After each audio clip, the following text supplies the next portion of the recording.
AITA for making my sister's husband go to jail because I was jealous of their relationship? TW, abuse. New account so my family don't see this. I 30F have a little sister, Jess 23F. She got married to her now husband, Leon 32M 2 years ago.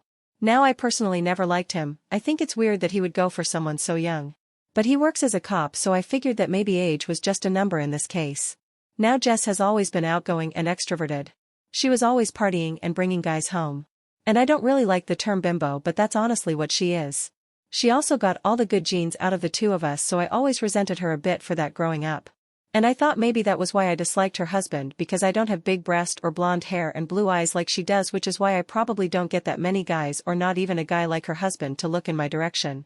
Though after she married her husband she started to distance herself from the family. She moved away to a different city and rarely comes down to visit because it's apparently so hard to be able to come with her husband always working. I had a get-together at my house, so basically just drinking, having food and playing some board games. And surprisingly Jess and her husband came down for that. Usually the people that get too drunk or live farther away just stay the night. So Jess and her husband were going to stay in the spare bedroom.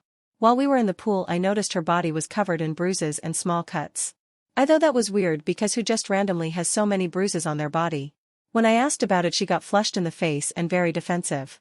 She ended up telling us that she was just in a minor car crash and not to worry about it.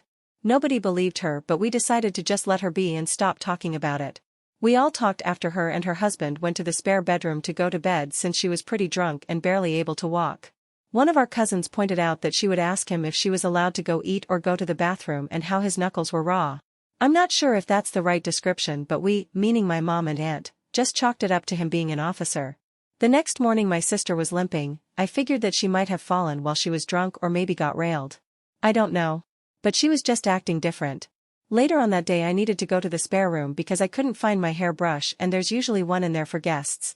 I noticed a few of my things were missing from the bathroom, like medication from the medicine cabinet. Even though I only keep over-the-counter stuff in there I thought it was weird, and I remembered that I had security cameras in the bedroom area from when my house was broken into, so I put up those cheap cameras from Amazon in each room.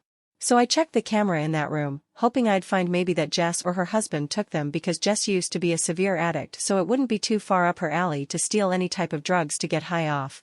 But what I found was them entering the room, Jess going over to her bag and getting clothes to sleep in, her husband coming behind her and yanking her hair so that she'd turn to face him, then slapping her across the face.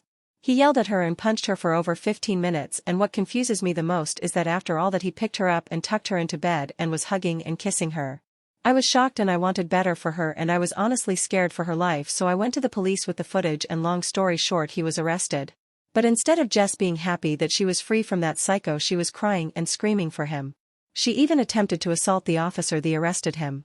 She is now blaming me for throwing him behind bars and is accusing me of wanting to destroy her happiness because I was a jealous, selfish witch. I don't understand why she's acting like this, but I think it might be Stockholm Syndrome. His trial hasn't come yet so we don't know how long he'll stay away. But I hope he doesn't get out anytime soon. My sister has since then stopped contacting and my mom and uncle are blaming me for her going no contact and told me I should have minded my own business because she clearly didn't need any help. I'm starting to think that maybe they're right and that maybe I'm just jealous, so AITA?